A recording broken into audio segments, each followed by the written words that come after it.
नमस्ते बच्चों, कैसे आप सभी। उम्मीद है कि आप सभी स्वस्थ होंगे, मस्त होंगे और इस ठंडी में बैठकर अपने आगामी परीक्षा की तैयारी कर रहे होंगे। क्योंकि लाइव क्लासेस में दिक्कत आ रही होती है, इसलिए बच्चों मैं आज का जो सेशन था वो रिकॉर्डेड बैच में डाल रहा हूं। तो आप सभी ध्यान से इस वीडियो को देखना और आने वाले परीक्षा की तैयारी जरूर करना।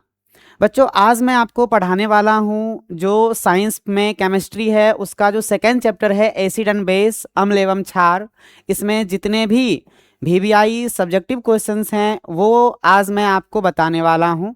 आप सभी ध्यान से इस वीडियो को देखना और जितने भी आपको लगे कि ये इस बार के एग्जाम के लिए इम्पोर्टेंट है तो आप उसको कॉपी में ज़रूर नोट करना। ठीक है बच्चों, चलिए स्टार्ट करते हैं बिना किसी देरी के। पहला हमारा क्वेश्चन क्या है कि धातु के साथ अम्ल की अभिक्रिया होने पर सामान्यतः कौन सी गैस निकलती है, एक उदाहरण दीजिए।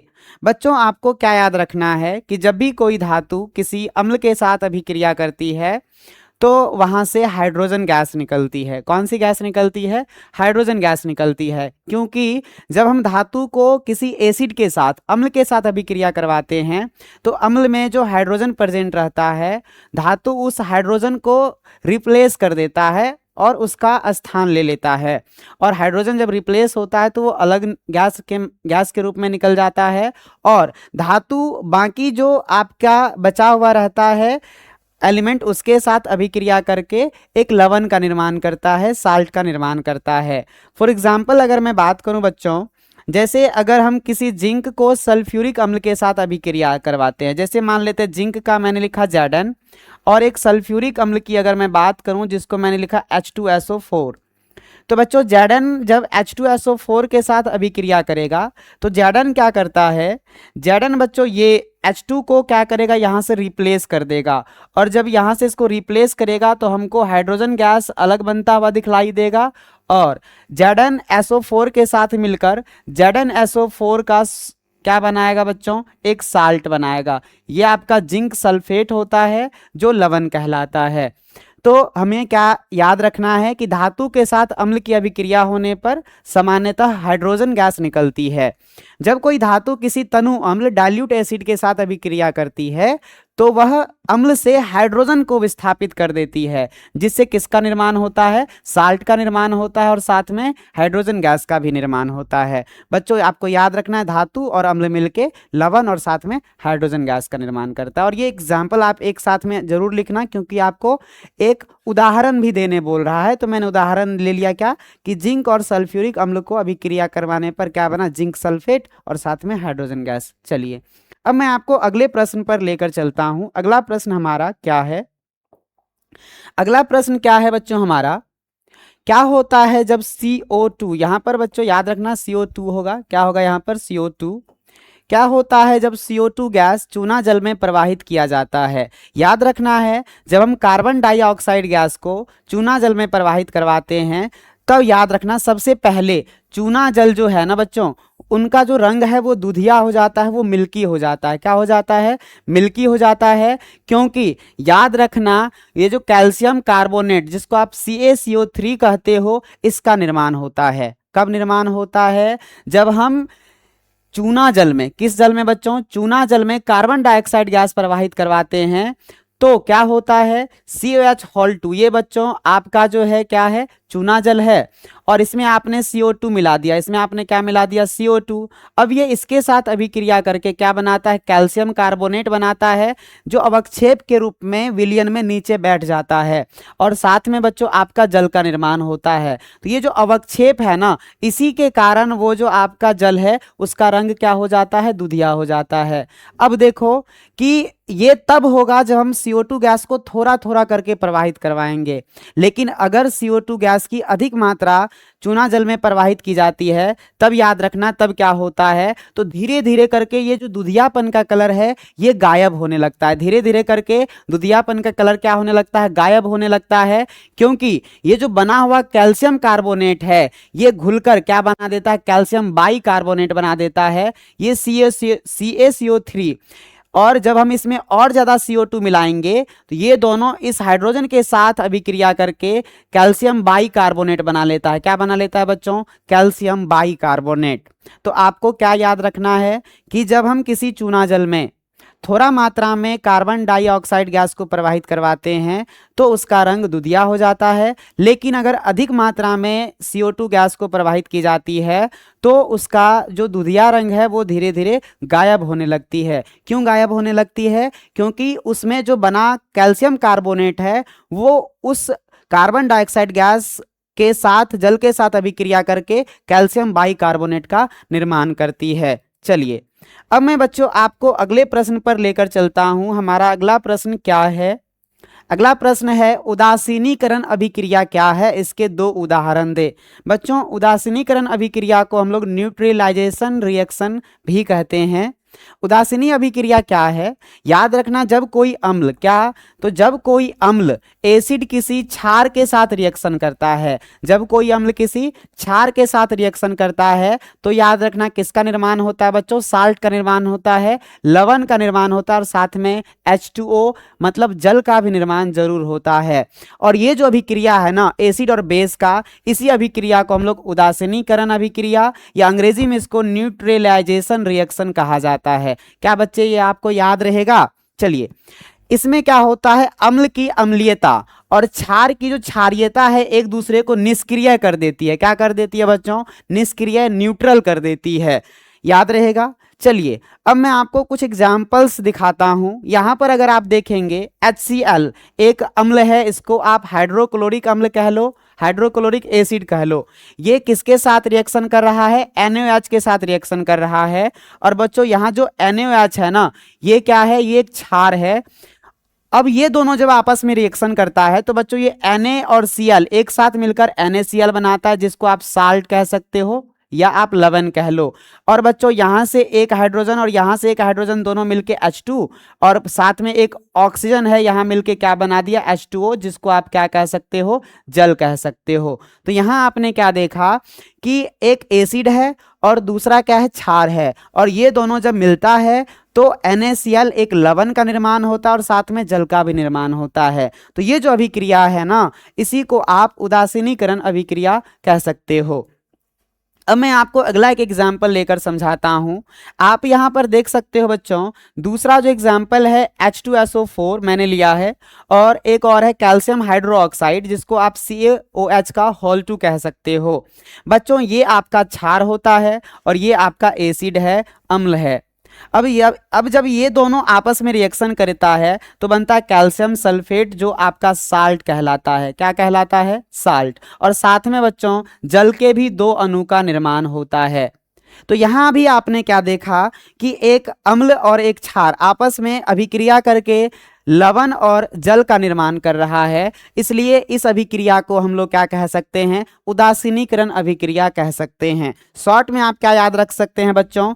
अम्ल प्लस क्षार बराबर लवण प्लस जल। इस अभिक्रिया को ही हम लोग उदासीनीकरण अभिक्रिया के नाम से जानते हैं। उम्मीद है कि बच्चे ये आपको याद रहेगा। अगर एग्जाम में पूछा जाए कि उदासीनीकरण अभिक्रिया क्या होता है तो आपको ध्यान रखना है कि जब कोई अम्ल और क्षार एक साथ अभिक्रिया करके लवण और जल का निर्माण करता है तो इस अभिक्रिया को ही उदासीनीकरण अभिक्रिया कहा जाता है। चलिए अब मैं आपको अगले क्वेश्चन के पास लेकर चलता हूं। अगला क्वेश्चन हमारा क्या है? अगला क्वेश्चन है पित्तल एवं तांबे के बर्तनों में दही एवं खट्टे पदार्थ क्यों नहीं रखने चाहिए? अक्सर आप देखे होंगे घरों में मना किया जाता है कि जो भी खट्टे पदार्थ है या फिर दही है बच्चों, इनको जो है ना पीतल और तांबे के बर्तनों में नहीं रखना चाहिए। क्यों नहीं रखना चाहिए? तो बच्चों ये जो दही है और ये खट्टे पदार्थ है, इसमें पाया क्या जाता है? इसमें पाया जाता है लैक्टिक एसिड, लैक्टिक अम्ल। क्या पाया जाता है बच्चों? लैक्टिक एसिड कह लो या लैक्टिक अम्ल कह लो। और ये जो पीतल है और ये तांबा है, ये क्या है? धातु है। और जब ये लैक्टिक एसिड धातु के साथ अभिक्रिया करती है तो अलग तरह का ही पदार्थ बनता है। मैंने आपको बताया कि लवण का निर्माण होता है। समझ गए? तो अब देखिए ये अम्ल पीतल और तांबे के साथ अभिक्रिया कर लेते हैं और इस अभिक्रिया के फलस्वरूप जो पदार्थ बनता है, जो आपका लवण बनता है, वो बहुत ही खराब प्रकृति की होती है, वो आपका पॉइजनस प्रकृति का होता है, वो आपका विषैला होता है। और अगर फिर उस पदार्थ का हम ग्रहण करते हैं तो हमें फूड पॉइजनिंग भी हो सकती है। इसलिए अक्सर कहा जाता है कि अगर कोई खट्टा खाने वाला पदार्थ है या फिर दही है तो उसको आप क्या करिए, तांबे या पीतल के बर्तनों में ना रखिए, है ना बच्चों। तो यहाँ देखिए इस अभिक्रिया से क्या होता है, विषैले जहरीले लवण बन जाते हैं, जैसे कॉपर लैक्टेट बन जाएंगे, कॉपर एसीटेट बन जाएंगे। और ये सब जो लवण है ये सब काफ़ी विषैले लवण होते हैं। अगर इनका आप सेवन करते हैं तो आप बहुत ही जल्द बीमार पड़ जाएंगे। ये विषैले यौगिक भोजन में मिल जाते हैं, जिससे भोजन हानिकारक हो जाता है और उसे खाने से उल्टी, पेट दर्द, दस्त और फूड पॉइजनिंग जैसी समस्याएं हो सकती है। इसलिए क्या किया जाता है बच्चों, दही और खट्टे पदार्थों को पीतल एवं तांबे के बर्तनों में नहीं रखना चाहिए। उम्मीद है बच्चों कि आपको ये चीज़ें समझ में आया होगा, क्योंकि अभी एक क्वेश्चन पहले ही मैंने आपको बताया था कि जब कोई धातु अम्ल के साथ अभिक्रिया करता है तो हाइड्रोजन गैस का उत्सर्जन होता है और साथ में एक लवण भी बनता है। यहाँ भी वही प्रक्रिया होगी बच्चों, जब हम दही या किसी खट्टे पदार्थ को पीतल या तांबे के बर्तन में रखेंगे तो एक लवण का निर्माण होगा, लेकिन ये जो लवण है ये बहुत ही विषैले होंगे, ये बहुत ही हानिकारक होंगे, जो हम अगर जिसका सेवन करते हैं तो हमारा तबीयत बहुत ही जल्द खराब हो सकता है। चलिए अब मैं आपको अगले प्रश्न पर लेकर चलता हूं। अगला प्रश्न क्या है, सूचक से आप क्या समझते हैं, किसी एक संश्लेषित सूचक का नाम लिखिए। बच्चों आप लोग सूचक को अंग्रेजी में इंडिकेटर कह सकते हो। इंडिकेटर का मतलब एक ऐसा चीज जिससे आप किसी भी पदार्थ के क्षारीयता या अम्लीयता के बारे में पता लगा सकते हैं। तो ये जो आपका कोई पदार्थ है जो आपको मदद करता है किसी भी पदार्थ के अम्लीय या फिर क्षारीय प्रकृति के बारे में पता लगाने में, उसे आप सूचक कह सकते हो। बहुत सारे ऐसे भी सूचक हैं जो हमें प्रकृति के द्वारा प्राप्त होता है और बहुत सारे ऐसे भी सूचक है जो हमारे द्वारा बनाया जाता है। तो जो इंडिकेटर, जो सूचक हमारे द्वारा बनाया जाता है उसे हम लोग संश्लेषित सूचक कह सकते हैं, और जो हमें प्रकृति से प्राप्त होता है उसे प्राकृतिक सूचक कह सकते हैं, उसे नेचुरल इंडिकेटर कह सकते हैं। बच्चों यहाँ पर केवल हमसे पूछा है कि सूचक से आप क्या समझते हैं, तो वह पदार्थ जो अम्लीय या क्षारीय विलयन में रंग बदलकर हमें उस विलयन की प्रकृति, वो अम्लीय है या क्षारीय है या फिर उदासीन है, इसको बताने में सहायता करते हैं, उसे हम लोग सूचक कहते हैं। अगर मैं आपको संश्लेषित सूचक का नाम लिखने बोलूँ तो एक एग्जाम्पल आप लोग याद रख सकते हैं बच्चों, क्या, फिनोल्फथेलिन। क्या याद रखना है आपको, फिनोल्फथेलिन याद रखना है। चलिए अब मैं आपको अगले क्वेश्चन पर लेकर चलता हूं। अगला क्वेश्चन हमारा क्या है, चलिए अगला क्वेश्चन आपका क्या है भाई साहब, अम्ल को तनुकृत करते समय अम्ल को जल में मिलाना चाहिए न कि जल को अम्ल में क्यों। भाई साहब आप इसमें भीविया लगा लेना, ये प्रश्न आपके एग्जाम में अक्सर रिपीट होते हैं। ये प्रश्न आपके एग्जाम में बच्चों क्या होता है, अक्सर रिपीट होता है। क्या कि अम्ल को जब तनुकृत किया जाता है, तनुकृत करने का मतलब होता है बच्चों एक ऐसा विलयन तैयार करना अम्ल का जिसमें अम्ल की मात्रा कम हो और पानी का मात्रा क्या हो, ज्यादा हो। आप ऐसे भी कह सकते हो कि अम्ल का घनत्व उसमें क्या हो, कम हो। तो जब अम्ल को तनुकृत किया जाता है तो अम्ल को तनुकृत करते समय अम्ल को जल में मिलाना चाहिए, न कि जल को अम्ल में। ऐसा क्यों होता है, चलिए इसका आंसर देखते हैं बच्चों। अम्ल को तनुकृत करते समय हमेशा अम्ल को धीरे धीरे जल में मिलाया जाना चाहिए, न कि जल को अम्ल में। क्योंकि ध्यान से सुनना मैंने क्या कहा, अगर आप क्या करो, अम्ल को जल में मिलाते हो तो अम्ल को जब जल में मिलाओगे तो काफी मात्रा में ऊष्मा का निर्माण होता है, क्योंकि अम्ल और जल का जो अभिक्रिया है ना, ये ऊष्माक्षेपी अभिक्रिया है। इन दोनों के अभिक्रिया के दौरान, इन दोनों के अभिक्रिया के फलस्वरूप बच्चों ऊष्मा का निर्माण होता है। अगर हम पहले क्या करते हैं, अम्ल में थोड़ा थोड़ा करके जल मिलाते हैं तो इससे बहुत ज़्यादा मात्रा में ऊष्मा का उत्सर्जन होगा, और जिससे क्या होता है, आपका ये जो बर्तन है वो टूट सकते हैं और आप इससे घायल भी हो सकते हैं, है ना बच्चों। लेकिन अगर हम क्या करते हैं, जल को अम्ल में मिलाया जाए तो थोड़े से जल के कारण अचानक बहुत अधिक ऊष्मा उत्पन्न हो जाती है, जिससे जल तुरंत उबल सकता है और अम्ल के छींटे बाहर उछल सकते हैं। इससे जलन, त्वचा झुलसने और आंखों को नुकसान होने का खतरा रहता है। लेकिन जब अम्ल को धीरे धीरे जल में मिलाया जाता है, मान लो आपका एक गिलास क्या है, जल है, उसमें थोड़ा थोड़ा करके आप अम्ल को मिलाते हो, थोड़ा थोड़ा करके अगर अम्ल को मिलाते हो तो अगर ऊष्मा का उत्सर्जन होता है तो उस ऊष्मा को पानी के द्वारा अवशोषित कर लिया जाता है और इससे क्या होता है बच्चों कि आप घायल होने से बच सकते हैं, है ना, जिससे तापमान धीरे बढ़ता है और छींटे पड़ने का खतरा नहीं रहता है। चलिए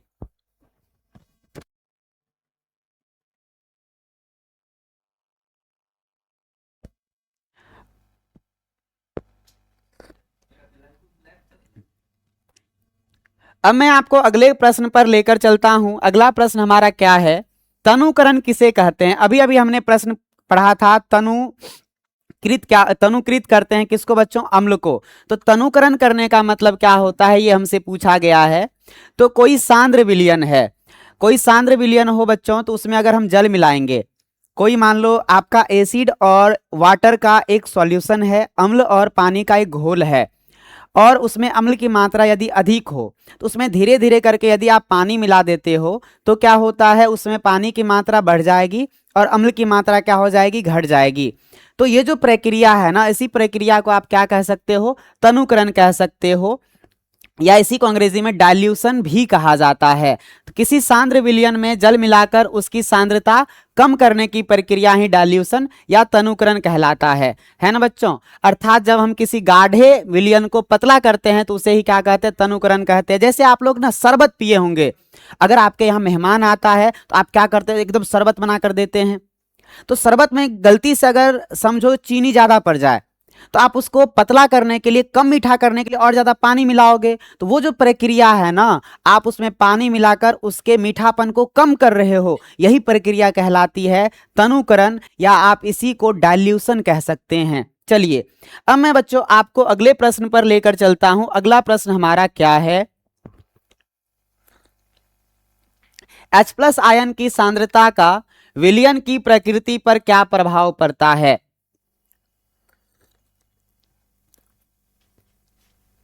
चलिए बच्चों, H+ आयन की सांद्रता का कह रहा है कि किसी विलयन की प्रकृति पर क्या प्रभाव पड़ता है। ये बहुत ही अच्छा प्रश्न है, ये आपके एग्जाम में 2 से 3 बार देखा गया है।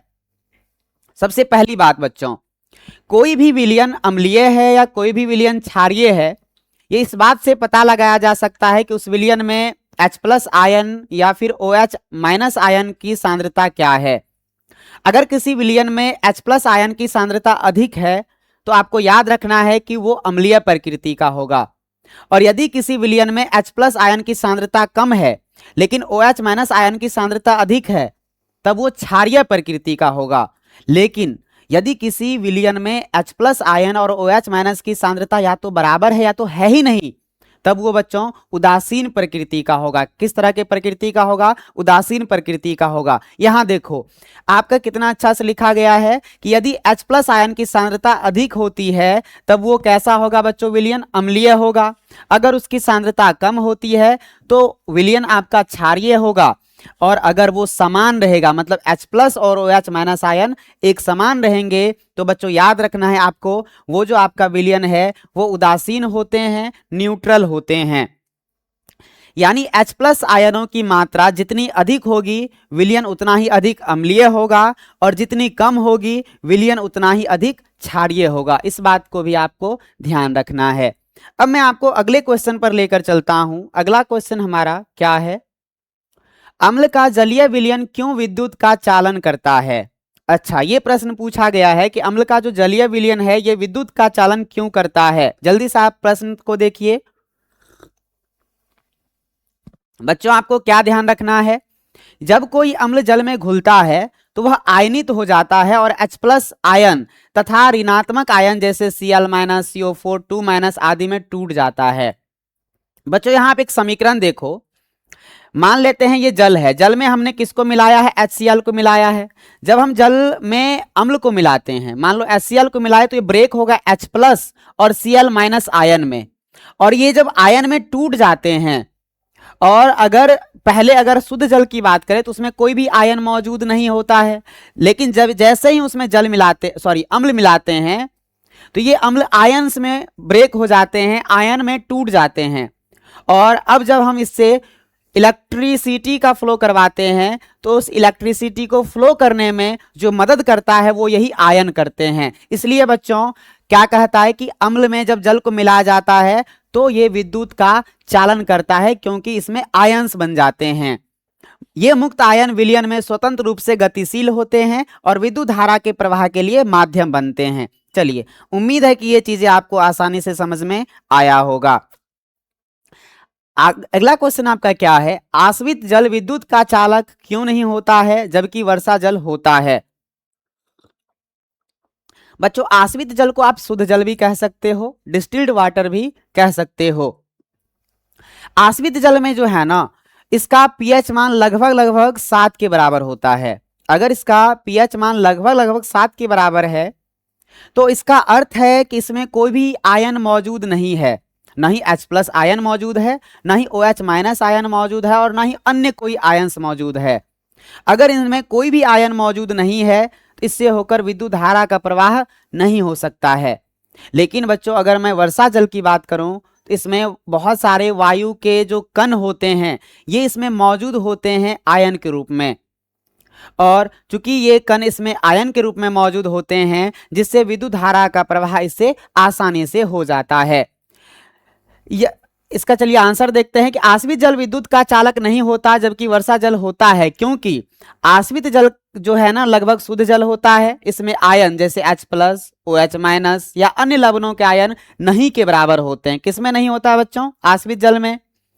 आयनों की अनुपस्थिति में विद्युत धारा का प्रवाह संभव नहीं होता, इसलिए यह विद्युत का चालक नहीं होता है। चलिए, लेकिन अगर मैं वर्षा जल की बात करूं, रेन वाटर की बात करूं, तो वर्षा जल में वायुमंडल की गैसें जैसे CO2 हो गया, SO2, NO2, इन सब गैसों की बात करें तो ये सब गैस वर्षा जल में घुल जाती है, जिससे इन गैसों से कमजोर अम्ल बनते हैं, जिससे जल में H+ और अन्य आयन उपस्थित हो जाते हैं। और अगर इन जल में आयन उपस्थित हैं तो इन जल से आवेश का प्रवाह कह लो या विद्युत धारा का प्रवाह कह लो आसानी से होगा, और इसीलिए इसे हम लोग क्या कहेंगे, चालक कहेंगे। इसलिए आश्रित जल विद्युत का चालक नहीं होता, लेकिन वर्षा जल विद्युत का चालक होता है। अब मैं आपको आगे लेकर चलता हूं। अगला प्रश्न हमारा क्या है, अगला प्रश्न है अम्ल के विलयन को तनु करने पर H3O+ का सांद्रण कैसे परिवर्तित होता है। बच्चों, मैं आपको इस प्रश्न का आंसर बताता हूं। क्या है प्रश्न, अम्ल के विलयन को तनु करने पर H3O+ का सांद्रण कैसे परिवर्तित होता है। देखिए, जब किसी अम्ल के विलयन को तनु किया जाता है अर्थात उसमें जल मिलाया जाता है तो उसमें उपस्थित H3O+ आयनों का सांद्रण क्या हो जाता है, कम हो जाता है। आपको ध्यान रखना है, अगर किसी जल और अम्ल का विलयन सांद्र हो, कंसंट्रेटेड हो, मतलब उसमें अम्ल गाढ़े अवस्था में मौजूद हो, तो उसमें H3O+ आयन का जो बच्चों घनत्व है वो अधिक होगा। लेकिन अगर उसमें हम जल मिला देंगे, उसको तनुकृत कर देंगे, उसको तनु कर देंगे, तो उसमें H3O+ आयन का सांद्रण क्या हो जाएगा, घट जाएगा, है कि नहीं। क्योंकि जब अम्ल हम बच्चों जल में घुलाते हैं तो ये कौन सा आयन देता है, H3O+ आयन देता है। जैसे मान लो HCl को H2O के साथ रिएक्शन करवाए तो क्या चीज का निर्माण होगा बच्चों, Cl- आयन अलग बन जाएगा, और यहां से एक H इसके साथ जुड़ के क्या बनाता है, H3O+ आयन बनाता है। लेकिन जब हम विलयन में और जल मिलाते हैं तो H3O+ आयनों की संख्या वही रहती है, लेकिन कुल आयतन बढ़ जाता है। और आप जानते हैं कि मान लीजिए आप ना 1 चम्मच चीनी लिए और उसे 1 गिलास पानी में डाल दिए, तो आप क्या कहोगे कि मीठापन ठीक ठाक है। लेकिन बच्चों, उतना ही चीनी को अगर आप 1 बाल्टी पानी में डाल दोगे तो क्या मीठापन ठीक ठाक रहेगा, नहीं। उसी तरह अगर कोई अम्ल और जल का विलयन है तो अभी जो उसमें H3O प्लस आयन का सांद्रता है अभी मान लो ठीक ठाक है, लेकिन अगर उसमें और ज्यादा हम पानी मिला देते हैं तो अब कुल पानी की तुलना में, कुल विलयन की तुलना में H3O प्लस आयन की सांद्रता क्या हो जाएगी, घट जाएगी। चलिए अब मैं आपको अगले क्वेश्चन पर लेकर चलता हूं। अगला क्वेश्चन हमारा क्या है बच्चों, अगला प्रश्न है जल की अनुपस्थिति में अम्ल का व्यवहार अम्लीय क्यों नहीं होता। देखिए जल की अनुपस्थिति में कह रहा है कि अम्ल का व्यवहार अम्लीय क्यों नहीं होता। एक बात हमेशा याद रखना, अगर कोई पदार्थ अम्लीय है तो वो अपने अम्लीय का गुण तभी दिखाएगा जब उसे हम जल के साथ मिलाएंगे। अगर कोई पदार्थ भस्म है या क्षार है तो वो अपने क्षारीयता वाला गुण तभी दिखलाएगा जब उसे हम जल के साथ मिलाएंगे। क्योंकि बच्चों जब हम जल में उसे मिलाते हैं तभी वो ब्रेक होता है H प्लस और Cl माइनस में। और अम्ल का परिभाषा ही क्या है कि जिस विलयन में H प्लस आयन मौजूद हो उसे अम्ल कहेंगे। तो वो H प्लस आयन में ब्रेक ही कब होगा, H प्लस आयन में टूटेगा ही कब, जब उसे जल में मिलाया जाता है। लेकिन जब उसे हम लोग जल में नहीं मिलाएंगे तो वो आयंस में ब्रेक नहीं होते हैं और इसलिए वे अम्लीय प्रकृति शो नहीं करता है। जल की अनुपस्थिति में अम्ल का व्यवहार अम्लीय नहीं होता क्योंकि अम्ल की अम्लीयता का वास्तविक कारण कौन सा है बच्चों, H प्लस आयन होते हैं। अम्ल केवल जल में घुलने पर ही आयनित होकर H प्लस आयन देता है, इस बात को ध्यान रखना है। यदि जल की उपस्थिति नहीं हो तो अम्ल आयनित नहीं होगा और मुक्त हाइड्रोजन आयन या H प्लस आयन नहीं बनेगा और H प्लस आयनों के बिना अम्ल अपनी अम्लीय प्रकृति प्रदर्शित नहीं करेगी। चलिए अब मैं आपको अगले प्रश्न पर लेकर चलता हूं। अगला प्रश्न हमारा क्या है, एल्कोहल और ग्लूकोज जैसे यौगिक जलीय विलयन में अम्लीय गुण क्यों प्रदर्शित नहीं करते हैं। बच्चों अगर आप एल्कोहल की बात करो और ग्लूकोज की बात करो तो इसमें भी हाइड्रोजन के जो परमाणु है वो मौजूद होते हैं। तो फिर जब इनको जल में घुलाया जाता है तो ये अम्लीय गुण प्रदर्शित क्यों नहीं करते हैं बच्चों, क्योंकि जब इनको अम्ल में घुलाया जाता है, जल में घुलाया जाता है तो ये H3O प्लस आयन उत्पन्न नहीं करते हैं या फिर H प्लस आयन उत्पन्न नहीं करते हैं। अम्लीय गुण प्रदर्शित वही करेगा जिसे जल में घुलाने पर या तो वो H प्लस आयन उत्पन्न करे या तो वो H3O प्लस आयन उत्पन्न करे। लेकिन जब अल्कोहल या फिर ग्लूकोज को पानी में घुलाया जाता है, जल में घुलाया जाता है तो ये इन आयनों का निर्माण नहीं करते हैं और इसलिए वे पदार्थ जल में घुलने के बाद अम्लीय गुण प्रदर्शित नहीं करते हैं। एल्कोहल और ग्लूकोज जैसे यौगिक जलीय विलयन में अम्लीय गुण प्रदर्शित नहीं करते क्योंकि ये जल में H प्लस या H3O प्लस आयन उत्पन्न नहीं करते हैं।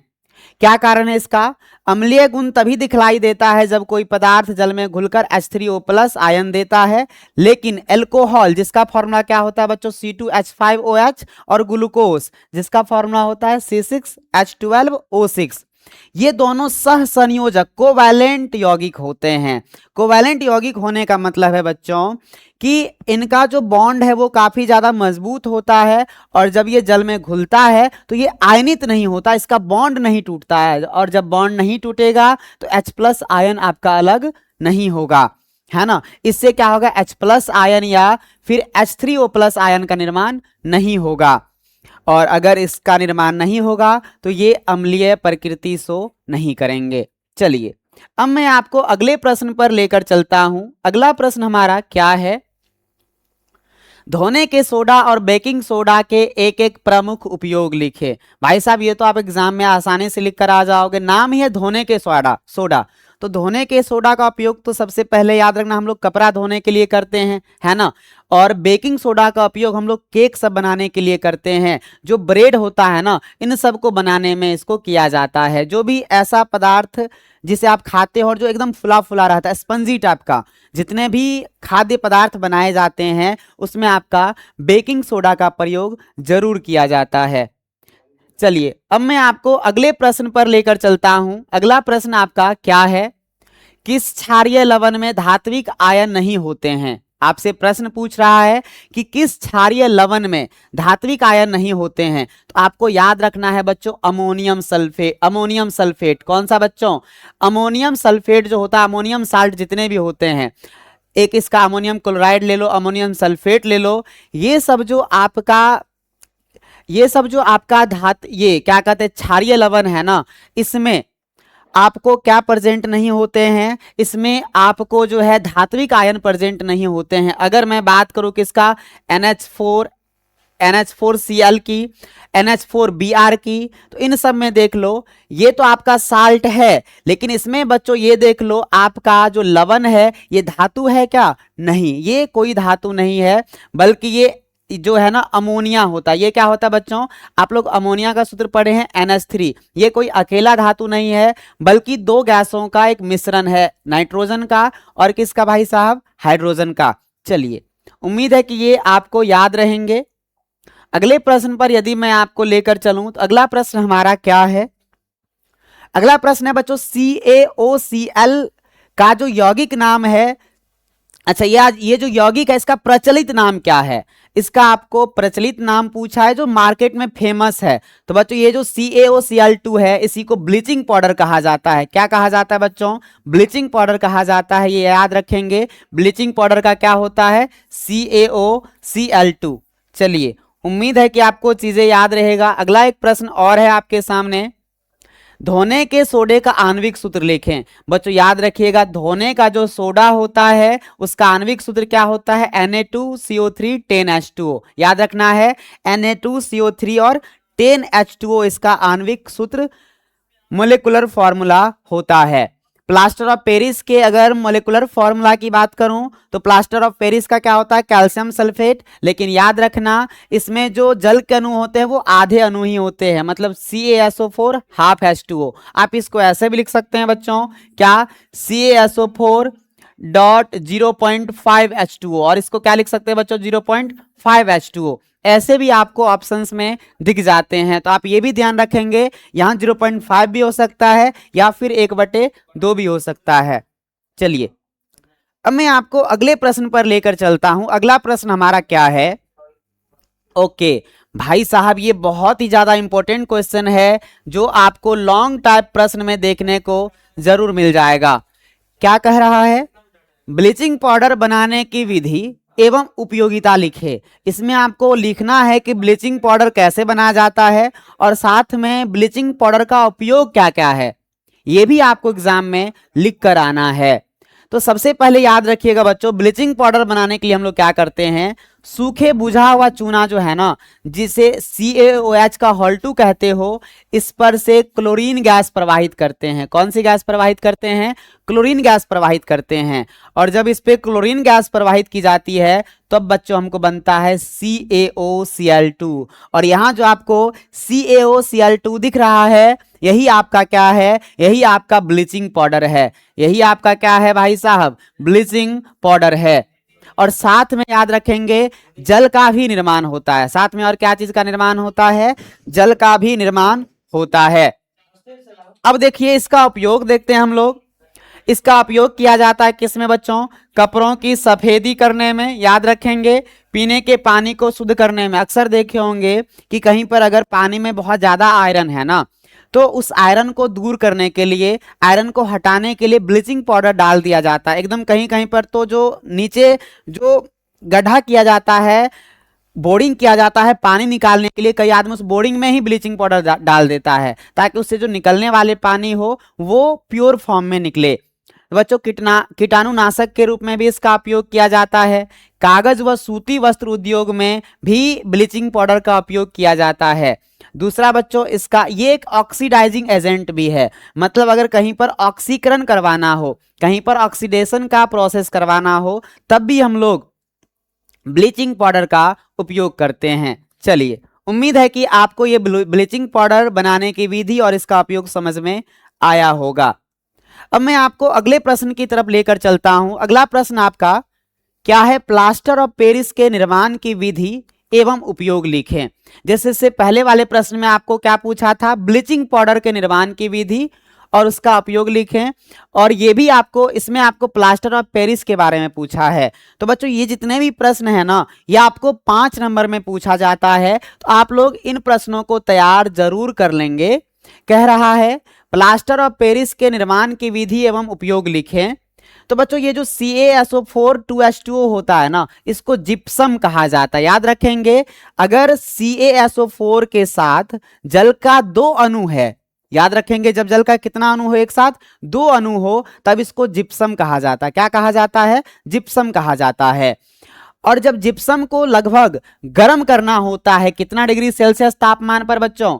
100 से 120 डिग्री सेल्सियस तापमान पर जब हम इसे गर्म करेंगे ना, तो इससे पानी का मॉलिक्यूल धीरे धीरे क्या होगा? निकल जाएगा। और जब पानी का मॉलिक्यूल धीरे धीरे निकल के केवल जो है ना बच्चों, इसके साथ केवल 1.5 मोलेकुल, मतलब 1 और आधा मोलेकुल कह सकते हो, पानी का बचेगा, तब जो आपके साथ ये CaSO4 बनेगा ना, इसी को आप कह सकते हो क्या? Plaster of Paris. मैंने आपको क्या कहा याद रखने के लिए? अगर CaSO4 के साथ जल का 2 अणु हो, तब इसको नाम देना जिप्सम। और अगर CaSO4 के साथ जल का 1.5 या आप कह सकते हो 3/2 अणु हो, तब इसी का नाम आप लोग को क्या लिखना है? POP लिखना है, या आप इसी को क्या लिख सकते हो? प्लास्टर ऑफ पेरिस लिख सकते हो। चलिए, और याद रखना बच्चों, ये जो आपका POP होता है, ये सफेद पाउडर के रूप में प्राप्त होता है। कैसे प्राप्त होता है? सफेद पाउडर के रूप में, जिसे आप POP कह सकते हो। और इसका उपयोग बच्चों क्या क्या चीज में किया जाता है, चलिए वो देखते हैं। इसका उपयोग सबसे पहली बात की डॉक्टरों के द्वारा किया जाता है हड्डी टूटने पर प्लास्टर चढ़ाने में। आप लोग अक्सर देखे होंगे, किसी भाई का हाथ टूट जाता है, पैर टूट जाता है, तो कुछ दिनों के लिए उसके हाथ को बैंडेज कर दिया जाता है। बैंडेज इसलिए किया जाता है ताकि जो है बच्चों, उसका हाथ या पैर किसी एक पोजीशन में लंबे दिनों तक रहे, ताकि उसके हड्डी एक साथ जुड़ने में सहायता हो। दूसरा है बच्चों, इसका उपयोग मूर्तियां बनाने में किया जाता है, खिलौने बनाने में किया जाता है, सजावटी वस्तुएं बनाने में किया जाता है। और ब्लैक बोर्ड पर लिखते समय आप लोग स्कूल में देखे होंगे, हमारे जो टीचर्स होते हैं वो चॉक का प्रयोग करते हैं। तो चॉक जो होता है वो भी किससे बनाया जाता है? वो भी POP से ही बनाया जाता है। छत व दीवारों की सजावट में भी इसका उपयोग किया जाता है, सांचे बनाने में इसका उपयोग किया जाता है। और बच्चों, दांतों के सांचों को भी बनाने में किया जाता है। अक्सर आप गए होंगे डेंटिस्ट के पास, जब आपका कोई दांत झड़ गया होगा उसे बनाने के लिए, तब देखे होंगे कि सबसे पहले दांत का एक सांचा बनाया जाता है। और सांचे को बनाने के लिए डॉक्टर किसका उपयोग करते हैं? POP का उपयोग करते हैं। तो बच्चों, इतना उपयोग आप अगर एग्जाम में लिख कर आएंगे तो उम्मीद है कि आपको अच्छा नंबर मिलेगा, है ना। तो आप लोग इन्हें याद रखेंगे। अब मैं आपको अगले प्रश्न पर लेकर चलता हूं बच्चों। अगला प्रश्न हमारा क्या है? कठोर जल को मृदु करने के लिए जिस सोडियम यौगिक का उपयोग किया जाता है उसका नाम लिखें। क्या कह रहा है कि कठोर जल को मृदु करने के लिए जिस सोडियम यौगिक का उपयोग किया जाता है उसका नाम लिखें। तो बच्चों याद रखेंगे कि ये जो धोने का सोडा होता है, जिसे आप वॉशिंग सोडा कहते हैं, इसी का उपयोग किया जाता है कठोर जल को मृदु करने के लिए। क्या किया जाता है बच्चों? कठोर जल को मृदु करने के लिए वॉशिंग सोडा का उपयोग किया जाता है। और वॉशिंग सोडा का अगर मैं आपको केमिकल नेम बोलूं तो इसका होता है सोडियम कार्बोनेट। क्या होता है बच्चों? Sodium carbonate. और इसका केमिकल फॉर्मूला क्या होता है? Na2CO3। क्या होता है इसका केमिकल फॉर्मूला? Na2CO3। याद रखेंगे आप सभी। चलिए, अब मैं आपको अगला प्रश्न करवाता हूं। अगला प्रश्न क्या है? सोडियम कार्बोनेट का जलीय विलयन क्षारीय होता है, क्यों? देखिए, अभी अभी हमने सोडियम कार्बोनेट के बारे में पढ़ा, जिसे वॉशिंग सोडा के नाम से भी जाना जाता है। आप इसका केमिकल फॉर्मूला याद रखेंगे, Na2CO3 होता है। कह रहा है कि इसका जो जलीय विलयन है ये क्षारीय होता है। क्यों होता है? क्योंकि बच्चों, जब इसे जल में घुलाते हैं ना, तो ये OH- आयन प्रोवाइड करता है। क्या प्रोवाइड करता है बच्चों? OH- आयन प्रोवाइड करता है। और मैंने आपको कहा कि अगर कोई पदार्थ जल में घुलकर H+ आयन देता है तो याद रखेंगे वो अम्ल होगा या उसका प्रकृति अम्लीय होगा। लेकिन अगर कोई पदार्थ जल में घुलकर OH- आयन प्रोवाइड करता है, तब वो या तो क्षार होगा या वो क्षारीय प्रकृति का होगा। तो जब हम सोडियम कार्बोनेट को जल में घुलाते हैं तो याद रखेंगे ये OH- आयन उत्पन्न करते हैं, इसलिए इसे हम लोग कौन सी प्रकृति का कह सकते हैं बच्चों? क्षारीय प्रकृति का कह सकते हैं। अब देखो, हम कारण जानते हैं ऐसा क्यों होता है। सोडियम कार्बोनेट एक मजबूत क्षार NaOH और कमजोर अम्ल H2CO3 का लवण है। ऐसे लवण जल में हाइड्रोलिसिस करके OH माइनस आयन बनाते हैं। जैसे देख लो बच्चों, अगर हम Na2CO3, यहाँ Na2 ऊपर में हो गया, यहाँ नीचे में होना चाहिए था बच्चों, Na2CO3 को जल में घुलाते हैं तो सबसे पहले ये ब्रेक होता है 2Na प्लस में और CO3 2 माइनस में।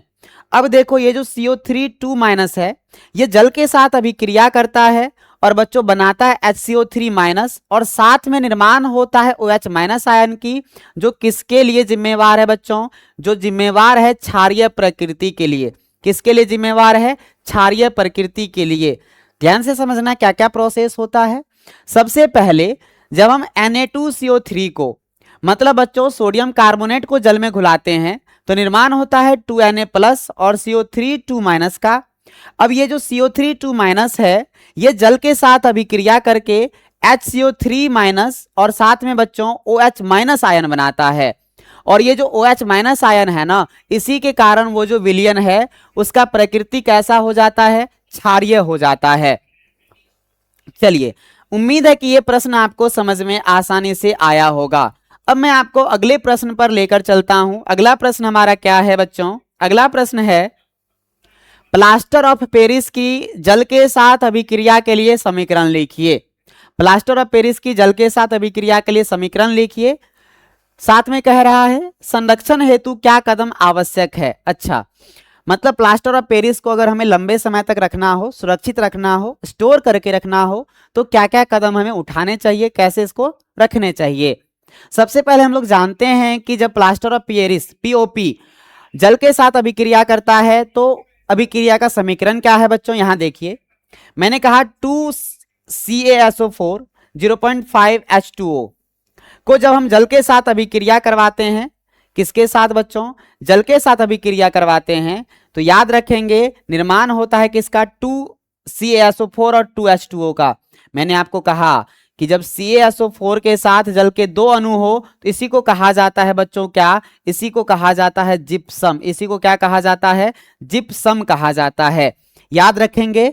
तो मैंने क्या कहा, जब POP जल के साथ अभिक्रिया करता है तो यह फिर से किसका निर्माण कर लेता है बच्चों? जिप्सम का निर्माण कर लेता है, जिप्सम में बदल जाता है और ये कठोर हो जाता है, मतलब टाइट हो जाता है। इसका ये रासायनिक समीकरण है, आप याद रखेंगे। अब हम लोग देखते हैं कि इसके संरक्षण हेतु आवश्यक कदम कौन कौन से हैं। बच्चों इसके संरक्षण के लिए आवश्यक कदम है, प्लास्टर ऑफ पेरिस को नमी से बचाना बहुत आवश्यक है, क्योंकि नमी के संपर्क में आते ही यह जमने लगता है। याद रखेंगे, अगर आपको POP को लंबे समय तक संरक्षित करके रखना है तो सबसे पहले चीज इसे आपको नमी से बचाकर रखना होगा, क्योंकि जैसे ही आप POP को नमी के संपर्क में लाते हैं तो यह जमने लगता है और अगर यह पूरी तरीके से जम जाएगा तो याद रखेंगे बच्चों ये आपके किसी भी काम में नहीं आने वाले हैं। इसके संरक्षण के लिए निम्न कदम अपनाने चाहिए। क्या? इसे हवा और नमी रहित बंद डिब्बों या थैलों में रखें, सूखे और ठंडे स्थान पर संग्रह करें, खुले वातावरण में अधिक समय तक ना रखें, उपयोग के बाद पैकेट को तुरंत अच्छी तरह बंद कर दें। दूसरा है बच्चों, पानी या आर्द्र स्थान से दूर रखें।